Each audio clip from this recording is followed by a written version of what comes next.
नाम का जय जयकार करते हैं। तेरे उपस्थिति के लिए हम धन्यवाद करते हैं कि तूने हमें सहायता किया प्रभु, कि हम तेरे अनुग्रह में, तेरी करुणा में बने रहें प्रभु। धन्यवाद करते हैं प्रभु कि पिछले दिनों में प्रभु तेरे दास द्वारा प्रभु हमारे बीच में प्रभु 2 दिन से पिछले तेरे वचन बांटे प्रभु। यीशु मसीह के अंतिम समय के दिए वचन, अंतिम समय के जो वचन जो हमको बांटे हैं प्रभु, उसके अनुसार प्रभु आज भी तीसरा दिन प्रभु, आज हमारे बीच में प्रभु के दास इन वचनों को और भी आगे से विस्तार से प्रभु हमारे बीच में बांटेंगे प्रभु। भाई को पिछले समय में धन्यवाद करते हैं प्रभु, तो उनको संभाला, तेरे अनुग्रह में बने रहने के लिए धन्यवाद करते हैं प्रभु। बिल्कुल उसके प्रेम के कारण प्रभु आज तेरे सम्मुख में बैठते हैं प्रभु, तेरे उपस्थित जनों के लिए विशेषकर प्रार्थना कर। भिन्न स्थानों में प्रभु इस तरह से बैठकर प्रभु हम तेरे वचन को सुनने का एक और मौका दिया, उसके मौका दे रहा है, उसके लिए हम धन्यवाद करते हैं। पिछले समय में प्रभु भिन्न दासों के द्वारा प्रभु हमने वचन सुने प्रभु, होने प्रभु जो भी वचन यहाँ बांटे गए जाए प्रभु, उन वचनों को प्रभु हर एक जन प्रभु आत्मिक रीति से प्रभु उसका फल मिलने पाए प्रभु। हम प्रार्थना करते हैं कि पिछले समय में प्रभु इस लॉकडाउन के समय में प्रभु तूने हर परिवार को, हर जन को प्रभु, विश्वास जनों को प्रभु मजबूत किया, उसके लिए धन्यवाद करते हैं। हमारे चारों ओर प्रभु उस डर, भय, चिंताओं का दौर चल रहा है प्रभु, होने दे प्रभु तेरे दासों को, हमारे प्रियजनों को पारिवारिक रूप से हम तेरी ओर देखने पाए प्रभु। हम विश्वास करते हैं कि तूने हमारी प्रार्थना को सुना प्रभु, और थोड़ा सा समय हम तेरे सम्मुख बैठते हैं, तेरे दास को तेरे हाथ में सौंपते हैं, और भी प्रभु के दास लोग जो हमारे साथ जुड़े हैं उनको भी तेरे हाथ में लेते हैं। होने दे हमारी प्रार्थना को सुना, आदर किया यीशु मसीह के नाम से मांगते हैं, चाह आमीन आमीन। भैया वो प्रेजेंटेशन डालना।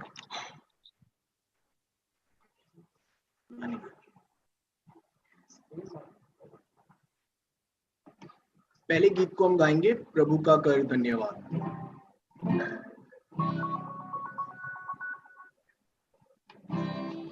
प्रभु का कर धन्यवाद मेरे मन, प्रभु का कर धन्यवाद,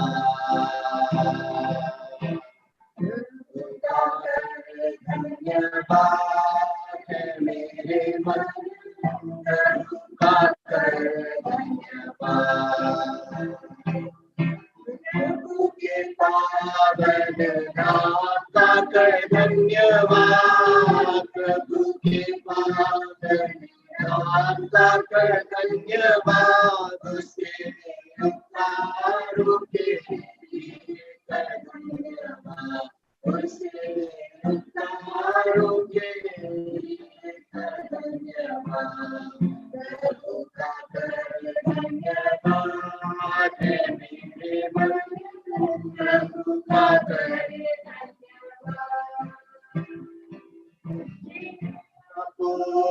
प्रभु ने क्षमा की, को प्रभु ने क्षमा की, दूर की हरी चंदाई, मेरी दूर की हरी चंदाई, प्रभु का कर धन्यवाद मेरे मन, प्रभु का कर धन्यवाद,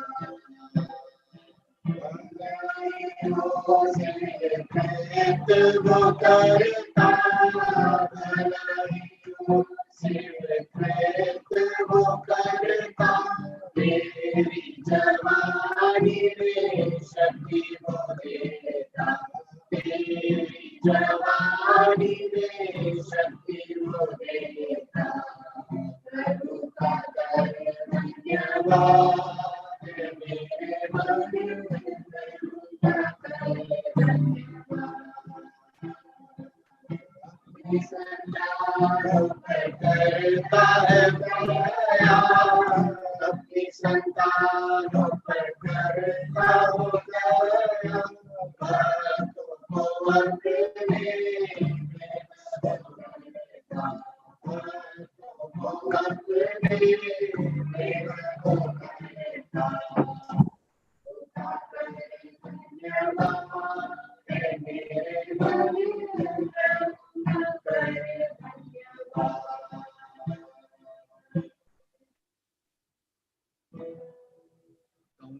गाऊंगा मैं तेरे ही गीत, दूसरा गीत।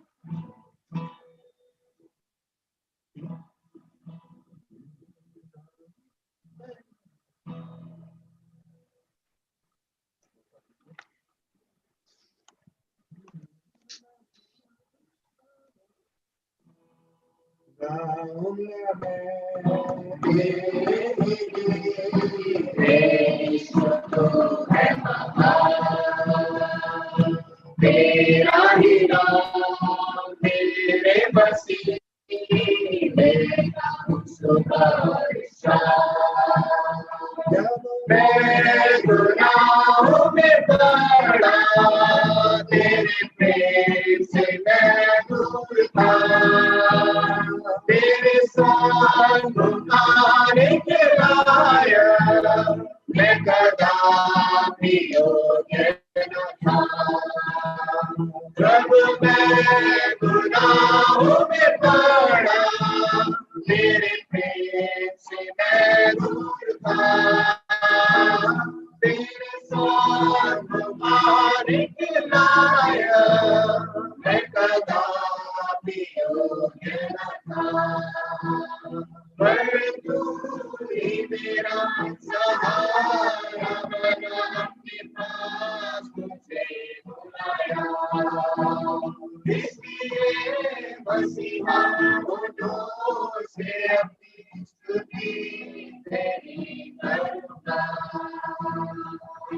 गाऊंगा मैं तेरे ही गीत,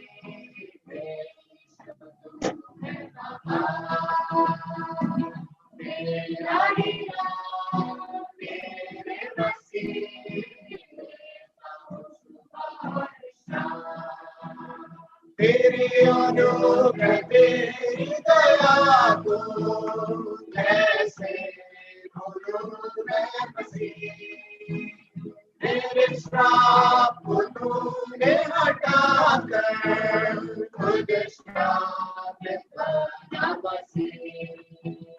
तेरे अनुग्रह तेरी दया को कैसे भूलूं मैं मसीह, तेरे श्राप को तूने हटाकर खुद श्राप बना मसीह। तूने क्रूस पर लहू बहाकर मुझे पापों से शुद्ध किया, मेरे आंसुओं को पोंछकर सारे दुख दूर किया। गाऊंगा मैं तेरे ही गीत, यीशु तू है महान। तेरा ही नाम मेरे वसीले का सुबह शाम।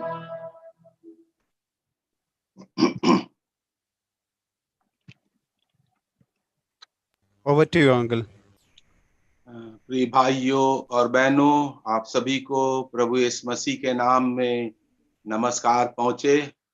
हम इन दिनों प्रभु यीशु मसीह की क्रूस से 7 वाणियां जो उन्होंने कहीं उनका अध्ययन कर रहे हैं, और हमने पिछले 2 दिनों में 2 वाणियों का अध्ययन किया था। पहली वाणी में हमने देखा था महानतम प्रेम, दुश्मनों को माफी दी जो माफी के काबिल नहीं थे, इतना महान प्रेम था, उनको बिना माफी माफ किया। दूसरा हमने देखा था महानतम कृपा, जो चोर कदापि स्वर्ग के योग्य ना था, उसको उद्धार दिया। कितना महान, कितने महत्वपूर्ण शब्द हैं ये हमारे लिए, जो प्रभु यीशु मसीह ने उस क्रूस से कहे। ये सार्वजनिक रूप से कहे थे, सब लोगों के सुनने के लिए कहे थे, और इन वाणियों को हमें अपने जीवन में उतार लेना है। अब हम देखते हैं जो तीसरी वाणी जो प्रभु ने कही, उस पर आज हम ध्यान करेंगे, और उसके लिए हम यूहन्ना का सुसमाचार और उसका 19 अध्याय और उसकी 25 से 27 आयत तक पढ़ेंगे। यूहन्ना का सुसमाचार उसका 19वां अध्याय 25 से 27 वचन। यीशु के क्रूस के पास उसकी माता और उसकी माता की बहन मरियम, क्लोपास की पत्नी और मरियम मगदलीनी खड़ी थी। यीशु ने अपनी माता और उस चेले को जिससे वे प्रेम करते थे पास खड़े देखकर अपनी माता से कहा, हे नारी, देख, ये तेरा पुत्र है। तब यीशु ने चेले से कहा, ये तेरी माता है। उसी समय से वो चेला यीशु की मां को अपने घर ले गया। ये प्रभु यीशु मसीह की क्रूस से तीसरी वाणी हमने पढ़ी। प्रभु अपने वचन के पढ़ने से हमें आशीष दे। हम पिछले 2 दिनों में देख रहे थे क्रूसीकरण का जो दृश्य था। हम देखते वहां पर कुछ लोग पास से गुजर रहे थे, जो मरकुस के 15 अध्याय में लिखा हुआ है। कुछ वहां पर बैठे हुए थे, कुछ क्रूस के पास खड़े हुए थे, कुछ साथ में प्रभु के लटके हुए। और यहाँ पर हम देखते हैं मरियम के साथ 3 और स्त्रियां और प्रभु का प्रिय चेला क्रूस के पास खड़े थे। इनमें हम देखते हैं इनकी प्रतिक्रिया क्या थी। कुछ हंसी उड़ा रहे थे, कुछ सिपाही लोग प्रभु यीशु के कपड़ों पे लाठरी डाल रहे थे, कुछ लोग उनका अपमान कर रहे थे, कुछ लोग उनके साथ अन्याय कर रहे थे। लेकिन 4 स्त्रियां और एक चेला ये बड़ी व्यथा और दुख से यीशु की ओर ताक रहे। उन लोगों को, जो दूसरे लोग थे, उनको कुछ यीशु प्रभु से लेना नहीं था, लेकिन ये लोगों को बहुत प्रभु से प्रेम था। वो उनकी सेवा करते थे, उनके साथ चलते थे, उनकी पहुनाई करते थे।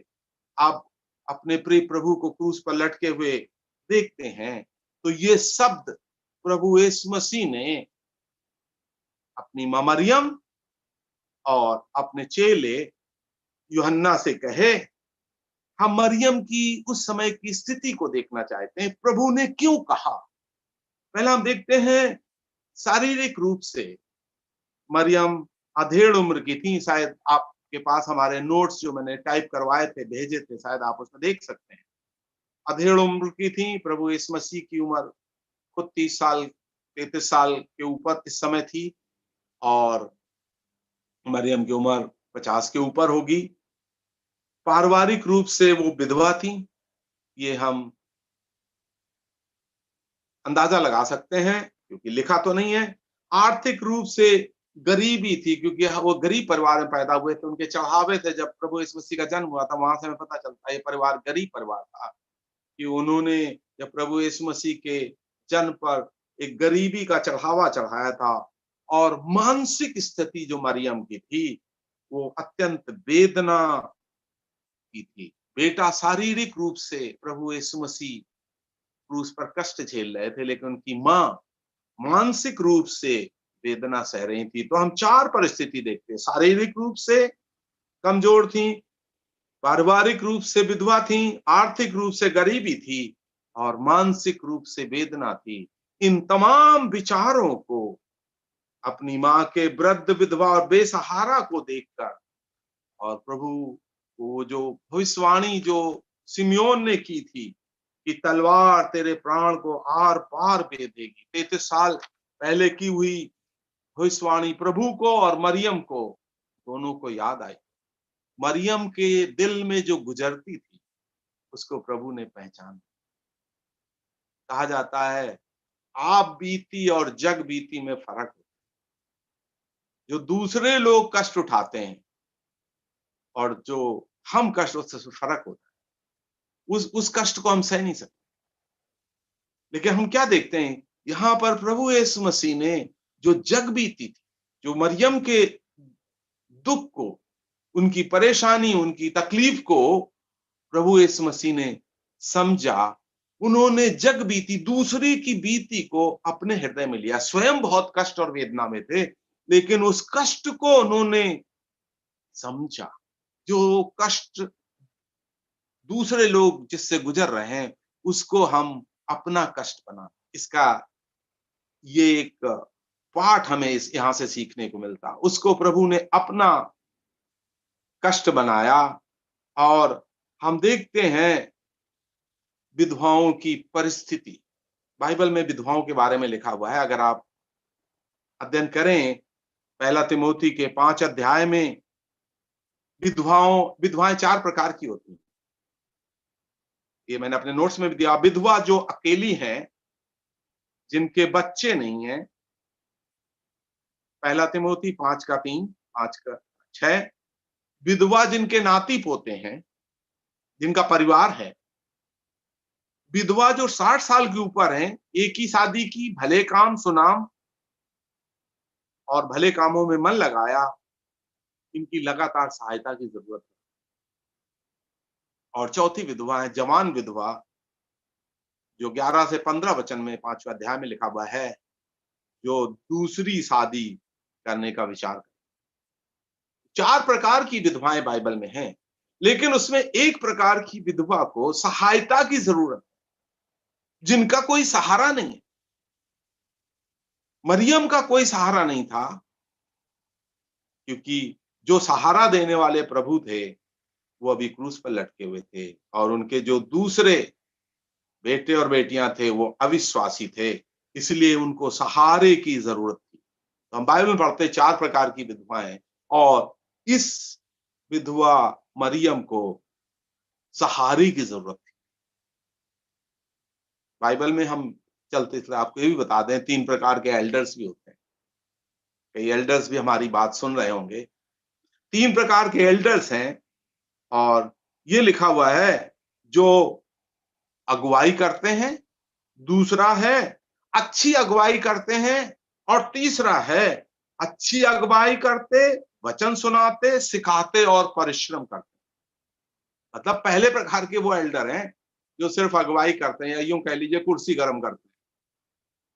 दूसरे प्रकार के जो एल्डर्स हैं वो अगुवाई करते हैं और चर्च प्रबंधन में अपना समय लगाते हैं। लेकिन ऐसे एल्डर्स, क्या लिखा हुआ है, जो अगुवाई ही नहीं करते, प्रबंधन ही नहीं करते, आगे हम क्या पढ़ते हैं, वचन सुनाते, वचन सिखाते और परिश्रम करते। भाइयों बहनों, जो भी हमारे एल्डर्स लोग जो सुन रहे हैं इस वचन, हम देखें इनके 5 बातें हैं एल्डर्स। वो अगुवाई करते, अच्छी तरह से अगुवाई करते, जो भी आप कर रहे हैं उसको अच्छी तरह करें, और वचन को सिखाते। अगुवे की एक बहुत इंपॉर्टेंट क्वालिफिकेशन, बहुत जरूरी है। वचन का ज्ञान आप सिखा जब सकते हैं, जब खुद सीखेंगे। जब आपको ज्ञान होगा, जब ही आप सिखा पाएंगे। जो वचन को सिखाते हैं और हर एक प्रकार का परिश्रम करते हैं। क्यों ऐसा लिखा हुआ है? क्योंकि इसी पहला तिमोथी के 5 अध्याय के 21 वचन में लिखा हुआ है, क्योंकि स्वर्गदूत देख रहे। ये 5 अध्याय बहुत जरूरी है। विधवाओं के प्रति जिम्मेदारी और एल्डर्स की चर्च में जिम्मेदारी के बारे में लिखा हुआ है। और यहां पर पौलुस कहता है, क्योंकि स्वर्गदूत देख रहे हैं। हम जो काम भी चर्च में करते हैं, हम जो कुछ भी करते हैं, स्वर्गदूतों की निगरानी में। अक्सर आपने शायद पढ़ा होगा, देखा होगा, बोर्ड में लिखा होता है, आप सीसीटीवी की निगरानी में हैं।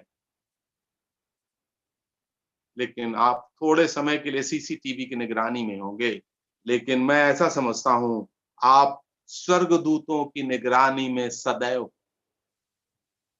परमेश्वर हमें सदैव देखता है। दाऊद भजन 139 में लिखता है, परमेश्वर तू मेरा उठना बैठना जानता है, तू मेरे विचारों को दूर से ही जान लेता, मेरे मुंह में एक शब्द भी नहीं जो तू न जानता हो। तो हम यहोवा परमेश्वर की निगरानी में हैं। और बाइबल में जो पहला नाम, मैं अक्सर इस चीज को याद करता हूं, जो बाइबल में दिया गया परमेश्वर का, वो हाजिरा ने दिया। और वो क्या नाम दिया? परमेश्वर तू मेरा देखने हारा परमेश्वर है, जो सदैव हमें देखता है। ऐसा कोई भी समय नहीं है जो हमें ना देखता हो। इसलिए हम जो भी करें अच्छी प्रकार से करें, पूरे मन से करें। तो हम देखते हैं मरियम की विषम परिस्थिति थी। बाकी चेले डर करके भाग गए थे कि ऐसा न हो यहूदी हमें भी पकड़ लें। चेलों को अपनी सुरक्षा का ध्यान था, प्रभु को चेलों की सुरक्षा तथा अपनी मां का ध्यान था। अब प्रभु ने यहां जो हमने पढ़ा था वो क्या कहा? प्रभु ने मरियम से कहा, हे नारी, देख तेरा पुत्र। उन्होंने मरियम को अम्मा करके नहीं बुलाया। मरियम को कभी उन्होंने अम्मा नहीं कहा। क्यों नहीं कहा? इस बात पर मैं विचार करता हूं। मरियम से तो पैदा हुए थे, कहना चाहिए था, लेकिन क्यों नहीं कहा? जब मैंने इस पर विचार किया, मुझे ऐसा लगा परमेश्वर की कोई अम्मा नहीं होती। वो मनुष्य अवश्य थे, लेकिन वो परमेश्वर भी थे। उनके दो रूप हैं। वो मनुष्य रूप में इस पृथ्वी पर अवश्य थे, लेकिन परमेश्वर भी थे। वो 2 in 1 थे। वो परमेश्वर और मनुष्य दोनों थे। और परमेश्वर की कोई अम्मा नहीं होती, परमेश्वर की कोई मां नहीं होती। इसलिए उन्होंने मरियम को कभी अम्मा नहीं कहा। मरियम मात्र एक माध्यम थी जिसके द्वारा प्रभु यीशु मसीह का जन्म हुआ। इससे अधिक मरियम को महत्व देने का कोई अर्थ नहीं। इसलिए प्रभु यीशु मसीह ने उन्होंने कहा, हे नारी। मरियम का उद्धार भी यीशु मसीह के लहू से होगा। इसलिए मरियम यीशु को प्रभु कहते हैं। आगे हम प्रेरितों के पुस्तक में पढ़ते हैं, हम देखते हैं पहले शब्द, ये जो तीसरी वाणी है, मरियम की ओर, मरियम के दुख, उसकी परिस्थिति को देख करके प्रभु ने अपने आप को भुलाकर मरियम का ध्यान किया। पहले दुश्मनों को ध्यान किया, उनको माफ किया था। अधम पापी उस चोर पर ध्यान किया था। अभी प्रभु का ध्यान मरियम की ओर गया। इसलिए गया कि प्रभु यीशु मसीह मरियम के जेठे पुत्र थे, और जेठे पुत्र की ये जिम्मेदारी होती है कि पिता के बाद वो परिवार की देखभाल करे। अभी तक उन्होंने अपनी मां की देखभाल की, अब वो जाने वाले हैं। तो उन्होंने कहा, हे नारी, तेरे पुत्र को देख। उन्होंने यूहन्ना की ओर इशारा किया। वही एक चेला था जो क्रूस के पास खड़ा हुआ था, जो प्रभु से अत्यंत प्रेम करता था। प्रभु उससे प्रेम करते थे, उसे प्रेमी चेला कहा गया। वो खड़ा हुआ था, उसकी ओर हाथ किया और कहा, ये तेरा पुत्र है। और यूहन्ना से कहा, देख तेरी मां। वाह, अपनी मां के समान। मैं जब इस वाणी को पढ़ रहा था, मेरे मन में कुछ विचार आए जो मैं आपके सामने बांटना चाहता हूं। और वो प्रश्न इस प्रकार से हैं, क्या यूहन्ना मरियम का पुत्र था? समझिए, क्या यूहन्ना मरियम का पुत्र था? क्या मरियम यूहन्ना की वाकई में मां थी? प्रभु ने मरियम की देखभाल की जिम्मेदारी अपने आधे भाइयों को क्यों नहीं दी? अर्थात प्रभु यीशु मसीह तो परमेश्वर से पवित्र आत्मा के द्वारा पैदा हुए थे, लेकिन यूसुफ के द्वारा और वे उनके भाई पैदा हुए थे, उनको क्यों नहीं दी? तीसरा प्रश्न है, प्रभु यीशु मसीह ने यूहन्ना से या मरियम से ये क्यों नहीं कहा, ये तेरा भतीजा है? और यूहन्ना से कहते ये तेरी चाची या तेरी आंटी है। आंटी या भतीजा क्यों नहीं कहा? और पांचवा प्रश्न है, प्रभु यीशु मसीह ने मरियम को वृद्धाश्रम क्यों नहीं भेजा? ये 5 प्रश्न मेरे मन में आए। क्या यूहन्ना मरियम का पुत्र था या मरियम यूहन्ना की मां थी? उसने जिम्मेदारी यूहन्ना को क्यों दी, उसके आधे भाइयों को क्यों नहीं दी? उन्होंने उसको आंटी और नेफी क्यों नहीं कहा और वृद्धाश्रम क्यों नहीं भेजा? ये बहुत इंपॉर्टेंट चीज है। हम देखते हैं इसके उत्तर में हम देखते हैं मसीहत अलग और अद्भुत है। मसीह राज्य के सिद्धांत जो प्रभु यीशु मसीह ने बताए थे मत्ती के 5, 6 और 7 अध्याय में अनूठे और उत्तम है। ऐसे सिद्धांत और कहीं नहीं है। और प्रभु ने सिखाया था कि आत्मिक रिश्ते खूनी रिश्तों से गहरे हो। मैं चाहता हूं कि आप मेरे साथ निकालिए मत्ती का 12 अध्याय 46 से 50 वचन।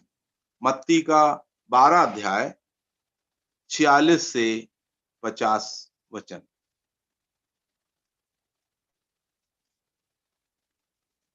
यहां पर हम यूं पढ़ते हैं, मत्ती का 12 अध्याय 46-50। यीशु भीड़ से बातें कर रहे थे।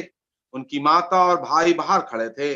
वे यीशु से बातें करना चाहते थे। किसी ने यीशु से कहा, देखिए आपकी माता और आपके भाई बाहर खड़े हैं, वो आपसे बातें करना चाहते हैं। ये सुनकर यीशु कहने लगे और उनको उत्तर दिया, कौन है मेरी माता, कौन है मेरे भाई? यीशु ने अपने चेलों की ओर हाथ बढ़ाकर कहा, देखो मेरी माता और मेरे भाई ये हैं, क्योंकि जो मेरे स्वर्गीय पिता की इच्छा पर चलता है वही मेरा भाई, वही मेरी बहन और वही मेरी माता। यहाँ पर प्रभु ने शिक्षा दी थी कि उसके भाई बहन और माता कौन है। प्रभु ने रिश्ते बदल दिए। मतलब खूनी रिश्तों से या सांसारिक रिश्तों से ये आत्मिक रिश्ते जो हम प्रभु में आते हैं, ये रिश्ते अलग हैं, ये अनूठे हैं और बहुत महत्वपूर्ण हैं। हम देखते हैं बाइबल में प्रभु के हाथों के बारे में 4 बार लिखा हुआ है। जब इन लोगों ने आकर के कहा तेरी माता और तेरे भाई तुझसे बात करना चाहते, तो प्रभु ने हाथ बढ़ाया। प्रभु के हाथों के बारे में 40 बार लिखा हुआ है, लेकिन हाथ बढ़ाया करके बाइबल में 3 बार लिखा। प्रभु ने जब हाथ बढ़ाया, और अगर उसका अध्ययन करें तो अत्यंत उत्तम होगा। प्रभु ने 3 बार अपने हाथ बढ़ाए और हम वो पोर्शन निकालेंगे नहीं, लेकिन मैं आपको चलते चलते बता देना चाहता हूं।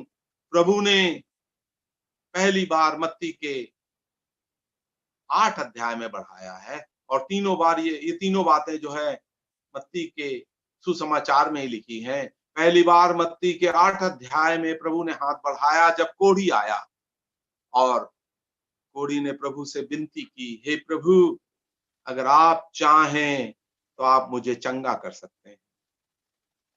हम क्या पढ़ते हैं, उसको इतना विश्वास था कि प्रभु के अंदर शक्ति तो है, लेकिन शायद इच्छा ना हो। अगर आप चाहें तो चंगा कर सकते हैं। प्रभु की शक्ति पर विश्वास था, लेकिन प्रभु की योजना इच्छा पर विश्वास नहीं था। हम क्या तुरंत पढ़ते, प्रभु ने हाथ बढ़ाया और उसको छुआ और उसको चंगा कर। तो हम देखते हैं अद्भुत चिकित्सा, हाथ बढ़ाया, अद्भुत चिकित्सा, अद्भुत चंगाई दे दी। हाथ बढ़ा करके उसको छुआ। एक कोढ़ी को छूना बहुत मुश्किल है, क्योंकि कोढ़ी को छूने से लोग अशुद्ध हो जाते हैं। यहूदी लोग 61 चीजें नहीं छूते थे, उसमें नंबर 1 मुर्दा, नंबर 2 कोढ़ी होता था। लेकिन प्रभु यीशु मसीह ने दोनों को छुआ। प्रभु यीशु मसीह अशुद्ध नहीं हुए। प्रभु यीशु मसीह ने जिसको छुआ वो शुद्ध हो गए। मैं कई बार कहता हूं, हम छोटे में एक कहानी सुनते थे, यीशु प्रभु के बारे में, वो लागू होता है। और वो कहानी ऐसी है, एक पत्थर है जिसको पारस पत्थर कहते हैं, जो कुछ छुआ दो वो सोना बन जाता है। मैं अभी 71 साल का हो गया, मैं तो अभी तक वो पत्थर देखा नहीं। शायद आप लोगों ने देखा होगा कि जो छुआ दो तो सोना बन जाए।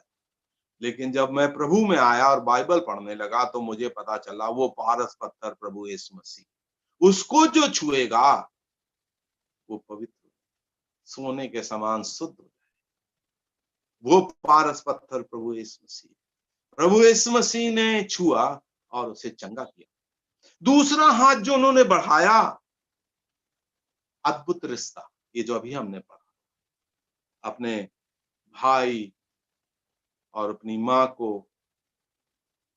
उनसे, अपने चेलों से अधिक उन्होंने मान नहीं दिया। कहा ये है जो मेरे परमेश्वर पिता के वचन को सुनते हैं और उनकी इच्छा पर चलते हैं। तो अद्भुत चिकित्सा अद्भुत रिश्ता, और तीसरा हाथ जो उन्होंने बढ़ाया है वह हम यूहन्ना के 14 अध्याय में मत्ती के 14 अध्याय में पढ़ते हैं, जब पतरस पानी पर चल रहा था और प्रभु की तरफ देख करके चल रहा था, एकदम से उसने मुंह फेरा तो लहरों की तरफ देखने लगा तो डूबने लगा। बड़ी बड़ी लहरें थी, प्रभु लहरों के ऊपर चल रहे, प्रभु पानी पर ही नहीं चल रहे थे, वो लहरों पर चल रहे थे। लहरें उसके कदमों के नीचे थी, तूफान उसके कदमों के नीचे था और पतरस के कदमों के नीचे था। जब पतरस डूबने लगा तो उसने प्रभु को पुकारा, प्रभु मुझे बचा ले। तो प्रभु ने, हम क्या पढ़ते हैं, तुरंत हाथ बढ़ाया और पतरस को उठा लिया। तो 3 बार प्रभु ने हाथ बढ़ाया। अद्भुत चिकित्सा, अद्भुत रिश्ता और अद्भुत सुरक्षा। तो यहां पर हम देखते हैं प्रभु यीशु मसीह ने ये जिम्मेदारी आधे भाइयों को क्यों नहीं दी? क्योंकि आत्मिक रिश्ते खूनी रिश्तों से गहरे होते। हमारी चर्च में, हमारी असेंबली में जितने भाई बहन हैं वो हमारे स्वयं की मां के समान, इसलिए कहा ये तेरी मां है, वो आंटी नहीं। जो बहनें हैं वो हमारी स्वयं की बहन के समान है। ये बहुत अद्भुत रिश्ता है। इसलिए प्रभु यीशु मसीह ने यूहन्ना को बेटा कहा, मरियम को मां कहा। मां बेटे का संबंध है, इसके बारे में मैं आगे आपको भी और बताऊंगा। हम देखते हैं यूहन्ना का आज्ञा पालन। हम देखते हैं अगली आयत में, हम पढ़ते हैं उसी में जो हमने अभी पढ़ा था, इस प्रकार से यूहन्ना मरियम को तुरंत अपने घर ले गया। और ऐसा हम पढ़ते हैं, हालांकि बाइबल में ये बात नहीं लिखी है, लेकिन चर्च इतिहास में कुछ ऐसा आता है कि इसके बाद मरियम अपने अंतिम समय तक यूहन्ना के पास ही रही। यूहन्ना प्रेम का चेला कहलाता है, इसको बोलते हैं प्रेमी चेला। लेकिन असल में यूहन्ना प्रेमी चेला नहीं, यूहन्ना का असली नाम बाइबल में है गर्जन का पुत्र। मतलब जब बात करता होगा तो गरजता होगा। उसका गर्जन का पुत्र क्यों दिया, शायद आपने पढ़ा होगा लूका के 8 अध्याय में, जब प्रभु यीशु मसीह सामरी गांव से गुजरने वाले थे, उन्होंने याकूब और यूहन्ना को भेजा कि उनके लिए जगह तैयार करें। तो जब वहां पर गए तो सामरी लोग बोले यहाँ ईसा मसीह के लिए कोई जगह नहीं, यहां से हटो। ये लोग बहुत गुस्से में आए और प्रभु से क्या पूछा, प्रभु बस आप आज्ञा दे दो, उन दुष्टों को हम स्वर्ग से आग गिरा के भस्म कर। ये गर्जन पुत्र थे। मैं कुछ समय पहले एक व्यक्ति से बातें कर रहा था, वो 2 भाई हैं, वो आपस में बात नहीं करते थे। तो मैंने उनसे पूछा, यार आपस में क्यों बात नहीं करते? तो उस व्यक्ति ने कहा, मेरा भाई जब भी मेरे से बात करता है तो वो पटाखे फोड़ता है, ऐसे बात करता है जैसे पटाखे फोड़। मैंने उससे कहा, यार भाई पटाखे फोड़े, तुम फूल फेंको वहां, तुम मीठी बात करो। तो ये जो है यूहन्ना पटाखे फोड़ने वाला व्यक्ति था, बहुत गुस्सैल था, गर्जन जैसी बात करता था। आप देखते हैं ना, बहुत से लोग बात करने टाइम गरजते हैं, लेकिन प्रभु के साथ रह करके उसके अंदर परिवर्तन आया। हम देखते हैं प्रेरितों की पुस्तक 8 अध्याय के 15 वचन में, किस प्रकार से जब प्रभु यीशु मसीह स्वर्ग में चले गए, कलीसिया जब स्थापित हो गई, तो पतरस और यूहन्ना उसी सामरी गांव में गए और उन लोगों के लिए प्रार्थना की। उन्होंने उद्धार पाया, उन्होंने पवित्र आत्मा पाया। कितनी बड़ी बात, कितना बड़ा परिवर्तन। हम इतने साल से प्रभु के पीछे चल रहे हैं, क्या हमारे अंदर कोई परिवर्तन हो रहा है? यूहन्ना के अंदर बहुत बड़ा परिवर्तन आया। उसके एक मां थी, अभी 2 मां। मरियम को अपने घर ले गया और जीवन के अंत तक उसने अपने घर में रखा। इतना गहरा प्रेम, परमेश्वर का प्रेम हमारे हृदयों में क्या किया गया है? उड़ेला गया, नाप करके नहीं दिया। पवित्र आत्मा के द्वारा परमेश्वर का प्रेम उड़ेला गया है। इस प्रेम को हम यूहन्ना के जीवन में देखते हैं और उसके सुसमाचार में और उसकी 3 पत्रियों में किस प्रकार से प्रेम की वो चर्चा करता है। इसके बारे में पौलुस भी कुछ लिखता है। क्या लिखता है? जैसा स्वभाव यीशु का था वैसा तुम्हारा भी। हम कभी कष्ट में होते हैं, प्रभु यीशु मसीह स्वयं महान पीड़ा में थे, 24 घंटे से कुछ खाया पिया नहीं था। इतनी बड़ी पीड़ा जैसे मैं कर रहा था, इसको बोलते हैं एक्सक्रूशिएटिंग पेन मेडिकल साइंस। इससे बड़ा कोई दर्द नहीं है जिस दर्द से वो होकर के गुजर, लेकिन अपने दर्द को भुला करके दूसरे के दर्द को अपना दर्द बनाया। और पौलुस कहता जैसा स्वभाव यीशु मसीह का था वैसा स्वभाव तुम्हारा भी हो। हम अपने आप को परमेश्वर की संतान तो कहते हैं, लेकिन स्वभाव परमेश्वर का नहीं। परमेश्वर की संतान का स्वभाव यीशु मसीह का स्वभाव हो। और पौलुस लिखता है 1 तिमोथी 5:2 में, बूढ़ी स्त्रियों को माता, जवान स्त्रियों को अपनी बहनों को पवित्रता में बहन। समझिए, बूढ़ी स्त्रियों को माता, अपनी माता के समान। ये नहीं सिर्फ नेम से के लिए, नाम के लिए माता, और जवान स्त्रियों को अपनी बहन मान। हमारी अपनी पारिवारिक जिम्मेदारियां तथा बोझ के बावजूद हमें दूसरों की जरूरत को ध्यान रखना बहुत जरूरी है। याकूब की पत्री में हम शिक्षा देखते हैं। याकूब के पहले अध्याय के 27 वचन में, नोट्स में आपने देखा होगा, हम क्या देखते हैं? सच्चा धर्म क्या है? अनाथों और विधवाओं के क्लेश में उनकी सुधि ले। कई दफे हम कहते हैं मसीहत धर्म नहीं है, ये एक रिश्ता है। मसीहत धर्म नहीं है, एक रिश्ता है। लेकिन याकूब कहता है मसीहत एक धर्म है, और उस धर्म में 2 चीजें, अनाथों और विधवाओं के क्लेश में उनकी सुध लेना। जब मैं समझता हूं किसी विधवा और अनाथ की, अब सोचिए अपने परिवार में अगर आप ना हो, आपकी पत्नी विधवा हो, आपके बच्चे अनाथ हो, हमारे मन में कैसा आएगा? कोई ऐसा मिले जो इनकी देखभाल करे। अब पर प्रभु यीशु मसीह स्वर्ग से नहीं आएंगे, हमें वो काम करना है। सही धर्म अनाथों और विधवाओं, एक शब्द वहां पर इस्तेमाल कर, उनके क्लेश, उनके कष्ट में, उनके दुख में, उनकी गरीबी में उनकी सुधि ले, उनको याद करे, उनकी मदद करे। यह हमारा जो परमेश्वर पिता से रिश्ता है, हमारे साथी विश्वासी भाइयों से भी बहुत रिश्ता है। परमेश्वर करे कि हम आंखें खोलें और इसके महत्व को समझें। विधवाओं और अनाथों को हम कभी भूल लें, कभी ना। अय्यूब की गवाही में, अय्यूब की पुस्तक आपने पढ़ी होगी, अय्यूब की गवाही में हम क्या देखते हैं? अय्यूब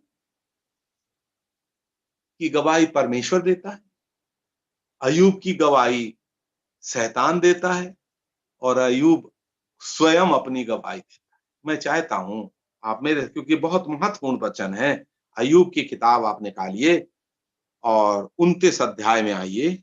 अय्यूब की किताब और उसका 29वां अध्याय। अय्यूब की किताब उसका 29वां अध्याय, और हम यहाँ पर 11 से लेके और 15 वचन तक पढ़ेंगे। अय्यूब का 29 अध्याय 11 से लेके 15 वचन तक पढ़ेंगे। ये अय्यूब की अपनी गवाही दे रहा है। जब आप पढ़ें तो सोचिए, क्या मेरी गवाही ऐसी हो सकती है?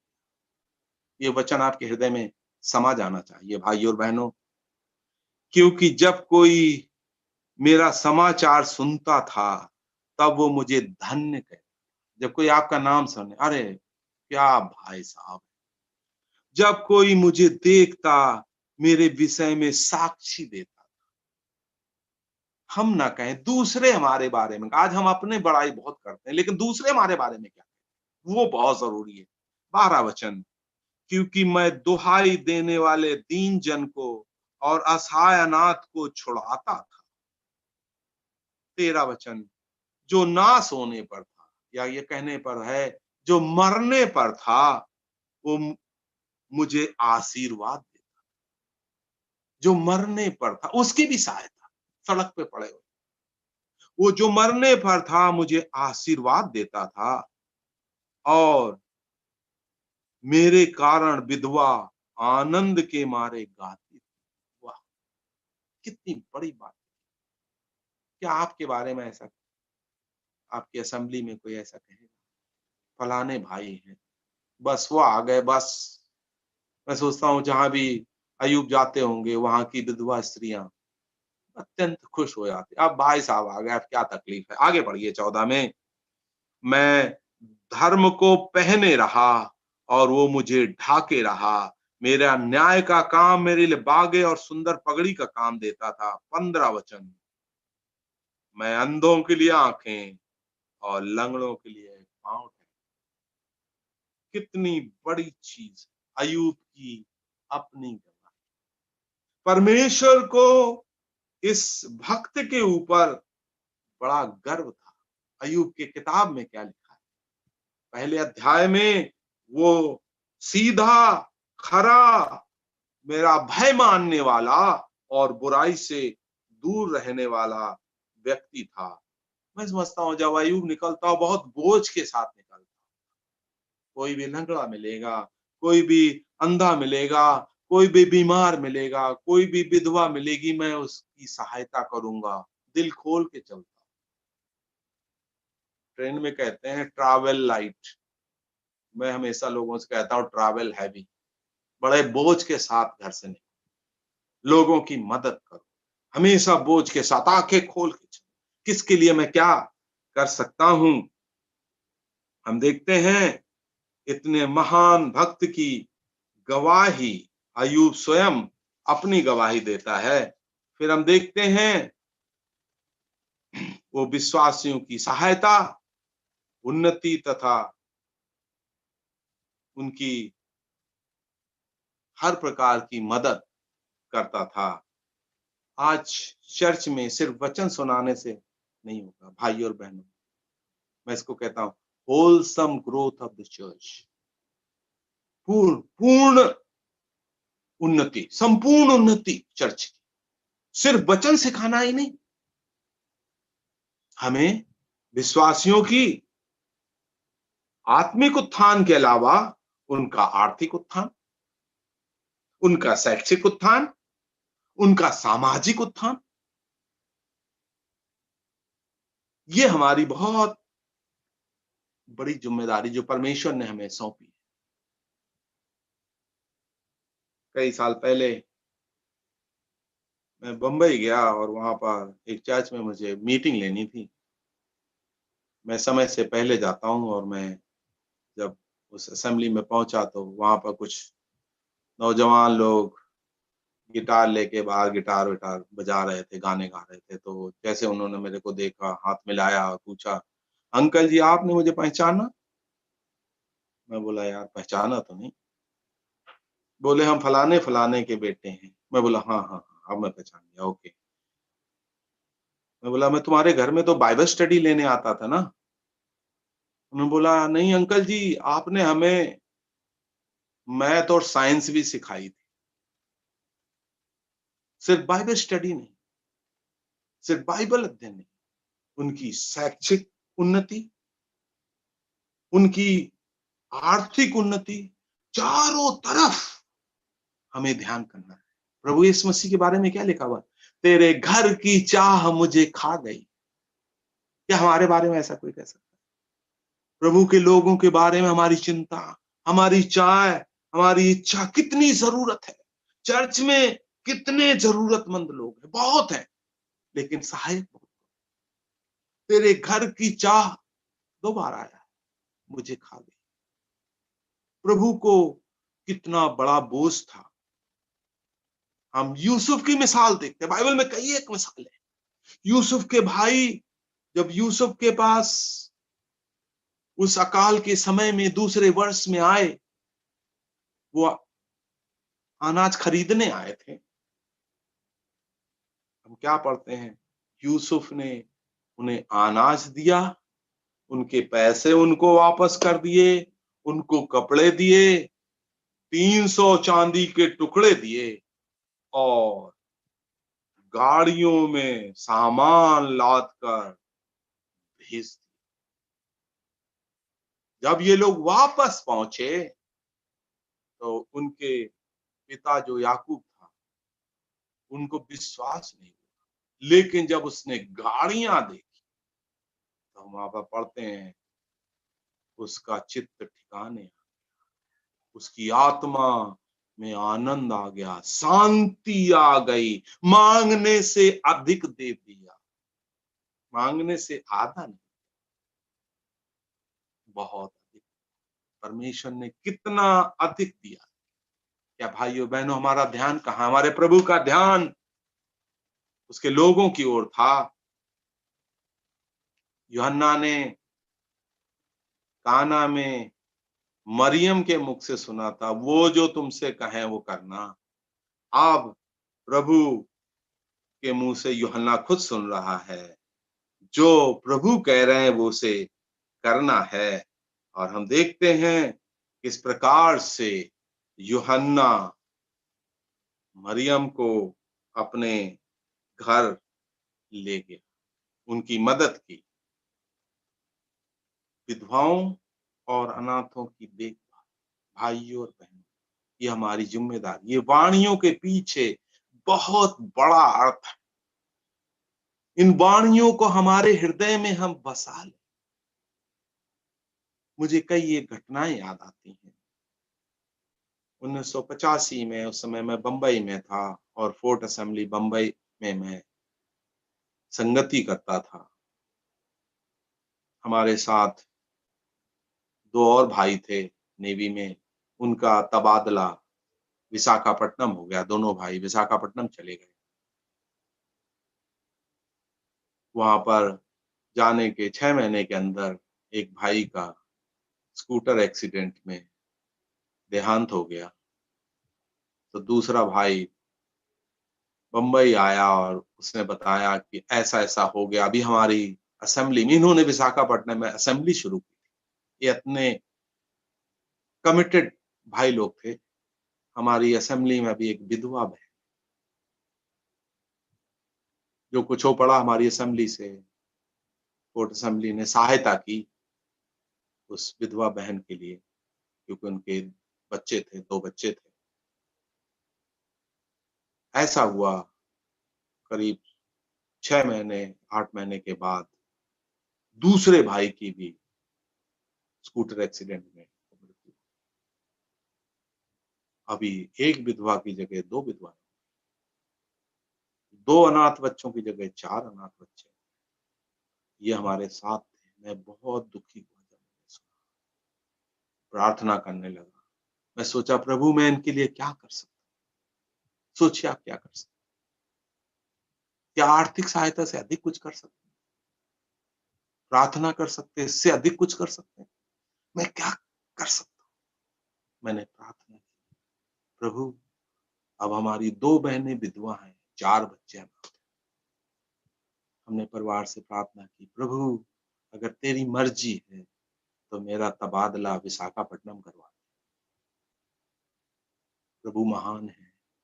प्रभु ने मेरी प्रार्थना को सुना और मेरा तबादला विशाखापट्टनम। 1987 में मैं विशाखापट्टनम मई महीने में पहुंच गया। उनकी परिस्थिति को देखकर मैं अत्यंत दुखी हुआ। उनके एक छोटा बच्चा था, दोनों के छोटे छोटे बच्चे थे। एक बच्चा तो 2 साल का भी नहीं होगा, अपने पिता का इंतजार करता था रोज। इतनी दुखद स्थिति। एक सिस्टर को हार्ट प्रॉब्लम थी, हार्ट की सर्जरी होनी थी। विषम परिस्थिति में प्रभु ने मुझे वहां पहुंचा। मैं जो कुछ वहां उनके लिए कर सका। सिस्टर का ऑपरेशन हुआ चेन्नई में, ऑपरेशन सक्सेसफुल हो गया, बच्चों की पढ़ाई लिखाई का इंतजाम हुआ, ऑपरेशन की आर्थिक व्यवस्था का इंतजाम हुआ, उनका जो कोर्ट केस थे वो कोर्ट केस ठीक हुए, काफी भागदौड़ करनी पड़ी। मैं विशाखापट्टनम में 4 साल मेरे पूरे हो गए। मैं किसी भी यूनिट में 3 से 4 साल से ज्यादा नहीं रहा, लेकिन जब 4 साल पूरे हो गए तो मेरा ट्रांसफर नहीं। मैं सोचने लगा क्या नेवी मुझे भूल गई, या मेरा जो ट्रांसफर का कार्ड था उस समय कंप्यूटराइज नहीं था, क्या गुम हो गया क्या। 4 के 5 साल हो गए, मैं कहीं भी 5 साल नहीं रुका, लेकिन वहां पर मैं 5 साल रुका और मेरा ट्रांसफर नहीं।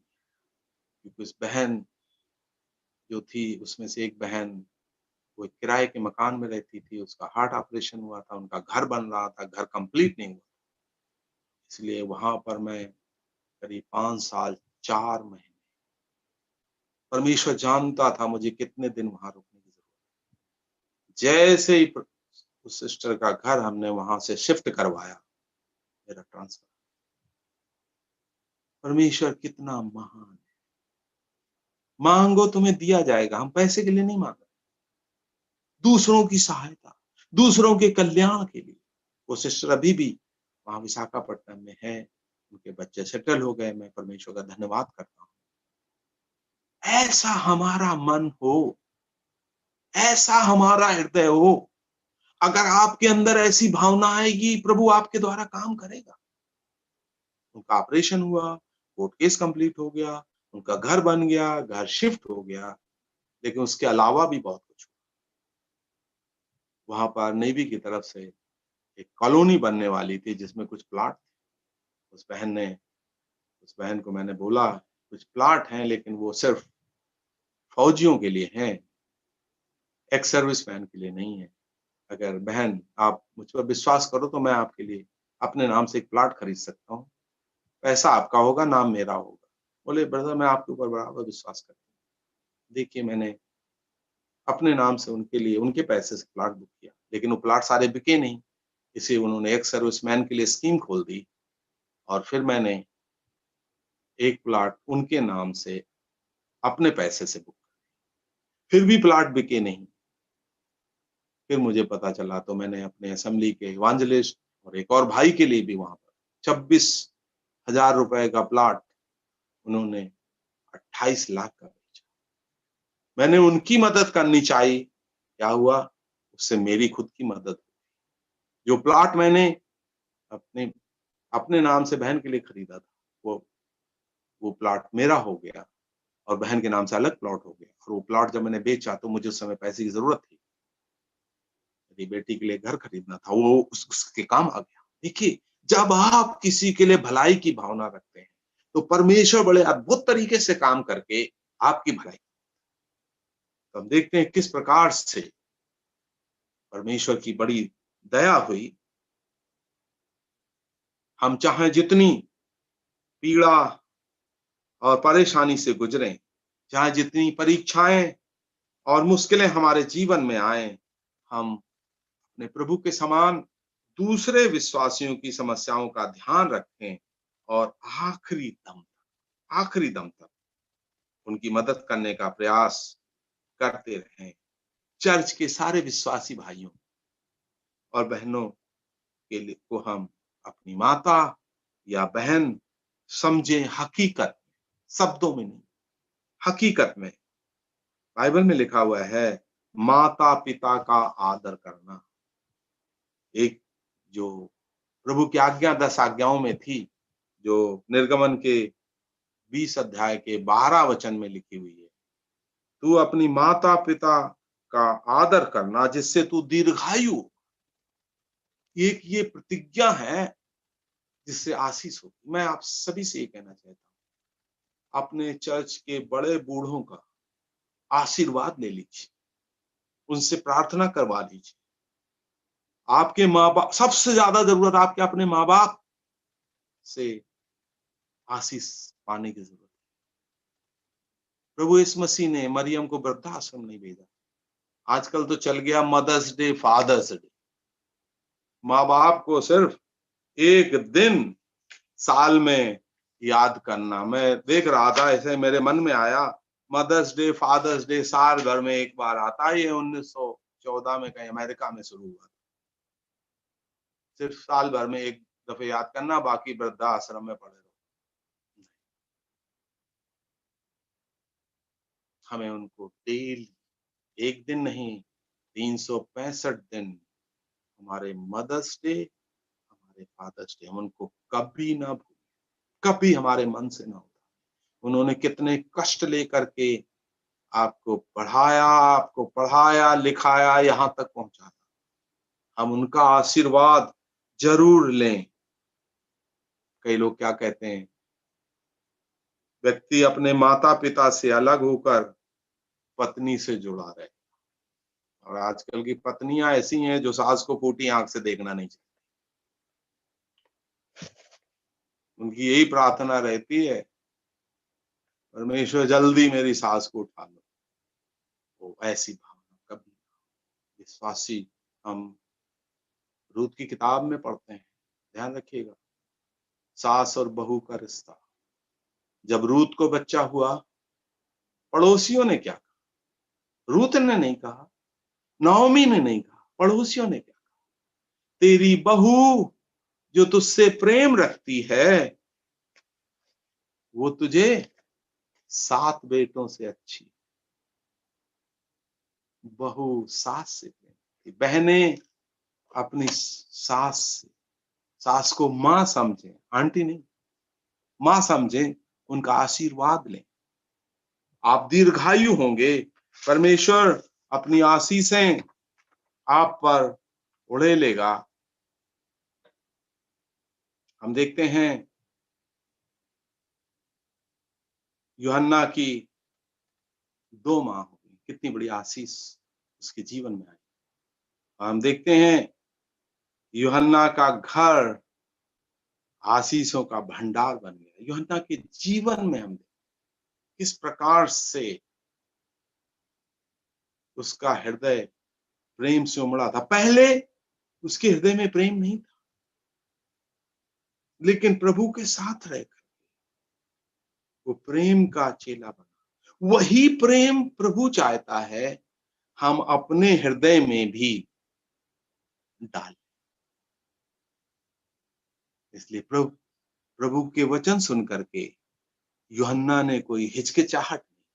उसी हम क्या पढ़ते हैं, एक बार फिर से पढ़ेंगे,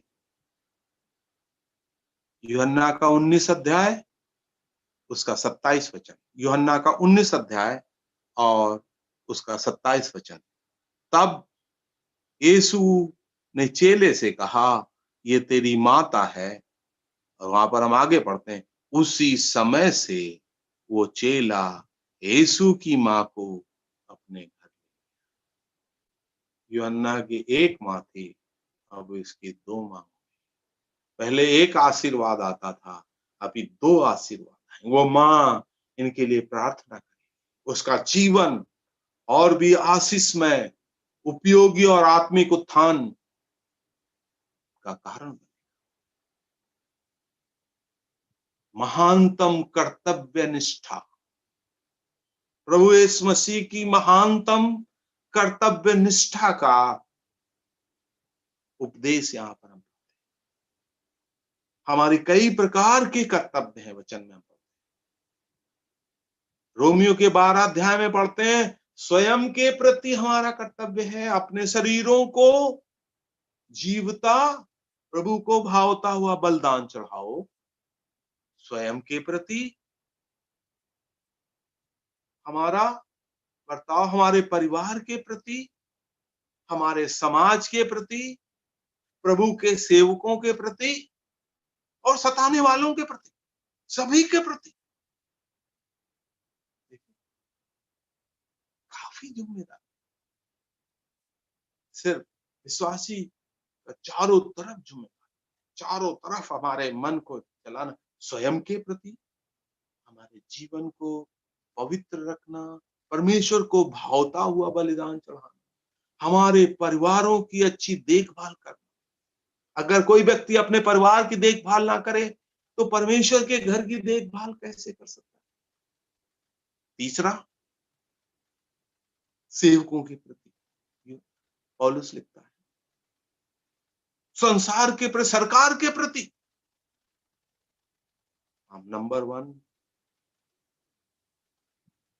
नागरिक, अच्छे नागरिक। जब कोई सुसमाचार प्रचार के समय कोई हमारा विरोध करता है तो मैं विरोधियों से यही कहता हूं, क्या आप सरकार के लिए रोज प्रार्थना करते हैं? क्या आप प्रधानमंत्री, राष्ट्रपति, मंत्री गण, गवर्नर्स के लिए प्रार्थना करते हैं? उनको प्रार्थना करना आता है, लेकिन हम कहते हैं मैं उनके लिए रोज प्रार्थना करता हूं। सरकार के प्रति हमारी प्रार्थना है, समय पर टैक्स देना है, टैक्स चोरी नहीं करना, उनके लिए प्रार्थना करना है, अच्छे नागरिक बन करके रहना है। सताने वालों के प्रति, जो बुराई करें उनके लिए भलाई करो। कितनी बड़ी जिम्मेदारी है। आप सब जगह एक आशीष का कारण बने। परमेश्वर का धन्यवाद। ये हमारे लिए एक बहुत बड़ी कर्तव्यनिष्ठा का एक पाठ प्रभु ने हमें दे दिया। ये तेरी मां है। जितने बूढ़ी स्त्रियां आपकी चर्च में हैं, उनको मां समझिए। उनकी जो भी जरूरत है पूछिए, पेट काट करके दीजिए, अपनी कमाई से काट करके उनको दे। जो जवान है उनकी जरूरत अलग है, उनको बहन समझ करके पवित्रता का रिश्ता रख करके उनकी अलग प्रकार से मदद करना है। आपका घर अगर ऐसा घर, तो आपका घर आशीषों का भंडार बन जाएगा। यूहन्ना के समान आप भी प्रेम के चेले कहलाएंगे। परमेश्वर का प्रेम आपके हृदय से उमड़ेगा। उसकी पत्रियों में परमेश्वर का प्रेम उमड़ता हुआ हम देखते हैं। अगर हमारे हृदय में परमेश्वर का प्रेम होगा तो उमड़ेगा। मनुष्य के हृदय में जो होता है वही मुख और जीवन में दिखाई पड़ता है। परमेश्वर का धन्यवाद हो। इतना बड़ा चैलेंज प्रभु ने हमारे सामने रखा। इतनी बड़ी डिवोशन प्रभु की अपनी माता के लिए। क्या हमारी डिवोशन अपने माँ बाप के लिए ऐसी है? उनका आशीर्वाद ले लीजिए। सारे वृद्ध लोगों का आपकी कलीसिया में उनका आशीर्वाद ले दीजिए और अपने आत्मिक जीवन में उन्नति पाइए। आपका घर आशीषों से भर जाए। परमेश्वर इस वचन से आप सभी को आशीष दे। आमीन।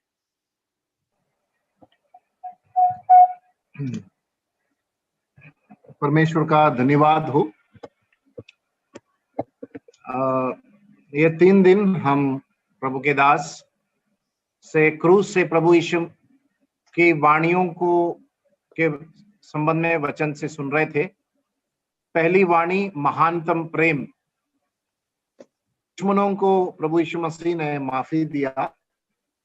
दूसरी वाणी महानतम कृपा, अधम पापी को उद्धार किया। यीशु मसीह का इस संसार में आने का उद्देश्य हम पापियों को बचाने के लिए था। तो सब निशर्त निस्वार्थ प्रेम से उसने हमसे प्रेम किया। तीसरी वाणी जो आज हमने सुना, महानतम कर्तव्य निष्ठा, मां मरियम की देखभाल और उसका प्रायोगिक दृष्टिकोण भी इन तीनों दिनों हमने सुना। प्रभु के दास के लिए धन्यवाद देते हैं। उनके परिश्रम, प्रयास, उनके जीवन और हमारे निमंत्रण को स्वीकार करते हुए इन दिनों के बाइबल अध्ययन में वचन को परोसा। उन्होंने हमारे हृदयों को वचन से भरा।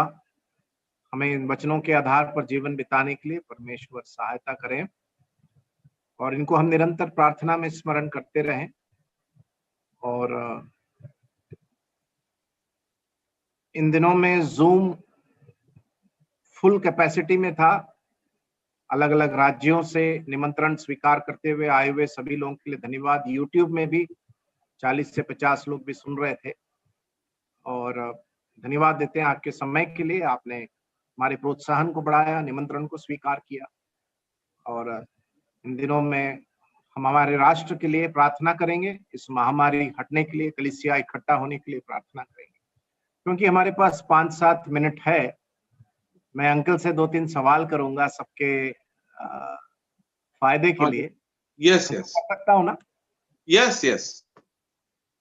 पहला सवाल यह है कि आपके विश्वास के जीवन के शुरुआती दिनों में आपने इस चुनौती को कैसे सामना किया?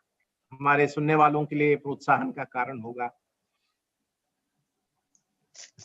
ये चुनौती कि हम एक विश्वास को छोड़कर दूसरे विश्वास में कैसे, मैं ऐसा समझता हूं ये कोई मेरे लिए बड़ी चुनौती नहीं थी। मैं बड़े आसानी से लोगों को समझा सकता था, क्योंकि जब कोई प्रभु में आता है तो वो अंधकार से प्रकाश में आता है, वो मृत्यु से जीवन में आता है और वो झूठ से सत्य में आता है। तो मुझे मालूम था जब मैंने प्रभु यीशु मसीह को पाया है तो मैं सत्य में आ गया हूं। जब मैंने प्रभु यीशु मसीह को पाया तो मैंने जगत की ज्योति को पा लिया, और जब मैंने प्रभु यीशु मसीह को पाया तो मैंने अनंत जीवन पा लिया। इसलिए मुझे किसी से कोई डर नहीं था। मुझे प्रभु ने बहुत साहस दिया और मैं सभी लोगों के सामने बड़े हिम्मत से, बड़ी ताकत से खड़ा रहा, और मैंने अपने विश्वास को कभी छुपाया नहीं, क्योंकि प्रभु यीशु मसीह अनोखा है, उसके समान कोई दूसरा नहीं है। उसके अंदर परमेश्वर के सारे गुण सदैव निवास करते हैं। मैं लोगों से कहता था, आप परमेश्वर के किसी गुण के बारे में सोचिए, वो प्रभु यीशु मसीह के अंदर है। वो सर्व गुण संपन्न ईश्वर है। इसलिए मुझे इस प्रकार का कोई कष्ट नहीं। मैं प्रभु में अत्यंत मगन था और प्रभु की महानता पर हमेशा ध्यान था। Thank you uncle. आपने वचन कैसे पढ़ा, अध्ययन किया, कैसे इसका आपने आदत बनाया? हमारे सुनने वालों को थोड़ा मदद होगा। असल में क्या है कि पहले तो मैंने सुना था कि भाई सारी किताबें एक ही जैसी हैं, लेकिन अनायास किसी ने मुझे बाइबल दे दी और मैं पढ़ने लगा, तो जो सुना था और जो पढ़ा था उसमें काफी फर्क था। जब मैंने स्वयं बाइबल को पढ़ा तो मुझे ऐसा लगा कि वाकई में ये तो बिल्कुल अलग है। ये किताब एकदम, जो लोग कहते हैं वो अलग है। इनकी शिक्षाएं, प्रभु यीशु मसीह की शिक्षाएं बिल्कुल अलग हैं। ऐसी बात किसी मनुष्य ने नहीं कही, और इसको गंभीरता से मैं लेता गया। लेकिन जब मैं रोमियो के 1 अध्याय में पढ़ रहा था, जहां से मुझे विश्वास आया कि जब लोग मुझे प्रणाम करते थे, आशीर्वाद लेते थे, तो जब मैं लोगों से कहता था मैं भी एक मनुष्य हूँ, मेरा आशीर्वाद से तो क्या होगा, तो वो कहते थे नहीं, ब्राह्मण ब्रह्मा के समान है। तो मैं यही सोचने लगा, क्या मैं ब्रह्मा के समान, परमेश्वर के समान कभी हो सकता हूँ? तो रोमियो की किताब में जब मैंने पढ़ा तो वहां लिखा हुआ है, उन्होंने अविनाशी परमेश्वर की महिमा को छोड़कर नासवान मनुष्य, पक्षियों, चौपायों और रेंगने वाले जंतुओं की समानता में बदल डाला। मेरे मन में ये वचन आया, मुझे बहुत अच्छा लगा। देखिए कितनी बड़ी सच्चाई यहाँ पर है। उन्होंने सृष्टि की उपासना और सेवा की, ना कि सृष्टिकर्ता की। सूर्य की पूजा करते हैं लोग, चंद्रमा की पूजा करते हैं, लेकिन मैं कहा ये तो सृष्टि है, सृष्टिकर्ता अलग है। तो मुझे ये चीज बहुत अच्छी लगी और यहीं से मेरा विश्वास मजबूत हुआ, और फिर मैं आगे विश्वास में बढ़ता रहा, और ये सच्चाइयां मैं लोगों को शुरू से ही बताने लगा कि बाइबल में कितनी बड़ी सच्चाई, आप इसको पढ़िए, इसमें बहुत बड़ा सत्य है। मुझे कोई तकलीफ नहीं हुई, कोई विरोध नहीं हुआ इस तरीके से। अंकल, आपके व्यक्तिगत जीवन में और व्यवसायिक जीवन में, personal life and professional life में, हाँ, मसीह के लिए खड़े होने के लिए क्या कीमत चुकाना पड़ा? ऐसा है, कीमत तो चुकानी पड़ती है, लेकिन मैं जहां भी जाता था लोगों को पहले से पता चल जाता था मैं एक यीशु मसीह का विश्वासी हूँ। मिलिट्री में एक कहावत कही जाती है, your reputation reaches before you reach. जब मैं किसी भी यूनिट में पोस्टिंग में जाता था तो लोग मेरे बारे में जानते थे कि मैं विश्वासी हूँ और मैं प्रभु के रास्ते में चलने वाला व्यक्ति हूँ, और मैं मतलब जो है उस चीज को मैं कभी छुपाता नहीं।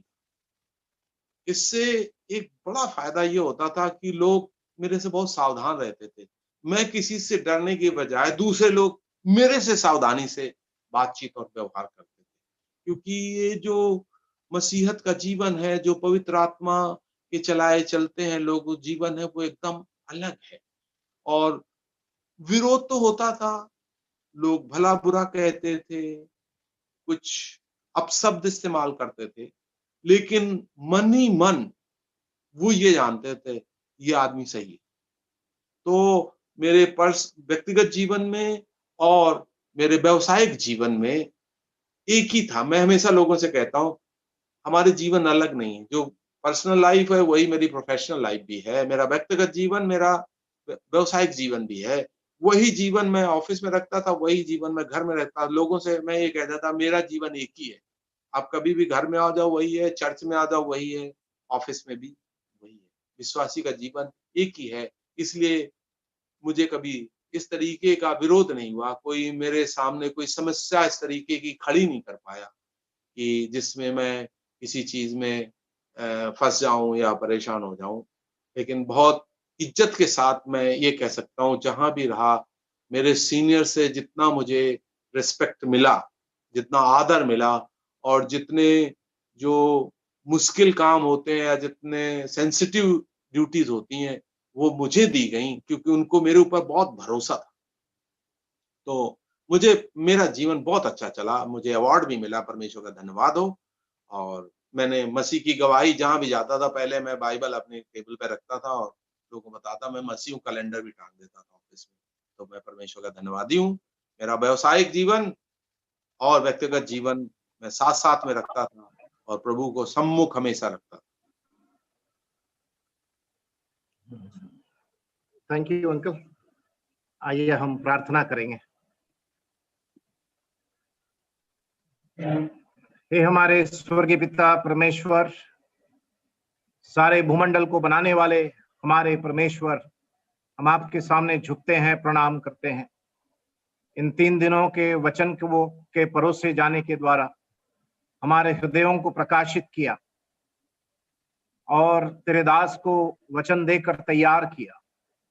प्रभु धन्यवाद उस क्रूस से कहे गए उन वचनों के लिए। प्रभु यीशु मसीह, उस महानतम प्रेम और उस क्रूस से विश्वास, हम पापियों को जो प्रभु यीशु मसीह ने अपनी जान देकर उसने प्रेम किया, जिस प्रकार हम सुन रहे थे, उसने उस प्रेम को उंडेल दिया, अपनी जान दिया, तीसरे दिन जी उठा। यीशु मसीह के अलावा और कोई ईश्वर नहीं, जिसमें ईश्वरत्व की सारी परिपूर्णता सदैव वास करती है। उस प्रेम की बहुतायत को उंडेल कर हम जो बैरी, निर्बल, कमजोर, नाचीज इंसानों को प्रेम किया, उस प्रेम की बहुतायत के लिए धन्यवाद देते हैं। आज प्रभु इस रात के समय उस निष्ठा और कर्तव्य के बारे में हमने सुना, हमें कैसे सुधि रखनी है कमजोर लोगों के लिए। हे प्रभु, हम धन्यवाद देते हैं इन वचनों को हमारे हृदयों में आपने डाला और हमारे जीवन को परिवर्तनशील बनाए, गतिशील बनाए। सुनने वाले हर एक हृदयों के लिए धन्यवाद, जीवनों के लिए धन्यवाद। अलग अलग राज्यों से जुड़े थे 3 दिन, अभी तक इनमें से कोई अगर यीशु मसीह को नहीं जाना, उद्धार नहीं पाया, पाप और शांति नहीं मिला, पाप की क्षमा नहीं मिली, उनके लिए प्रार्थना करते हैं कि निर्णय लेने पाए, यीशु मसीह को प्रभु उद्धार करता होकर स्वीकार करने पाए। तेरे दास को सौंपते हैं तेरे हाथ में, उनको अच्छा स्वास्थ्य और लंबी आयु देना। उनकी पत्नी के लिए प्रार्थना करते हैं, घुटने में काफी दर्द रहता है, दासी को चंगाई दे, हियाव दे, हिम्मत दे। भाई इब्राहिम मिश्रा, भाई आइसक मिश्रा और तबीता, जो उनके बच्चे हैं, परिवार समेत उनके बच्चे हैं, उनको तेरे हाथ में हम सौंपते हैं। अलग अलग जगहों में हैं, उनके काम कमाई में बरकत देना। तेरे दास को और भी आने वाले दिनों में इस माध्यम से भी इस्तेमाल करना। भारत के, उत्तर भारत के अनेकों गांव, शहरों, कस्बों में आप पिछले कई सालों से इस्तेमाल किए। उनके जीवन, उनके विश्वास, उनकी गवाही, उनकी हिम्मत और उनका जो पारदर्शिता है, जो प्रभु बहुत प्रभावित करता है। हे प्रभु, हम धन्यवाद देते हैं उनके जीवन के लिए। प्रभु आप ही संभाले, सवारे, अपने हाथ को उनके ऊपर रखे, उनके परिवार के ऊपर रखे, उनकी सेवा के ऊपर रखे। सुनने वालों के साथ आप सदैव आपकी उपस्थिति को बनाए रखना।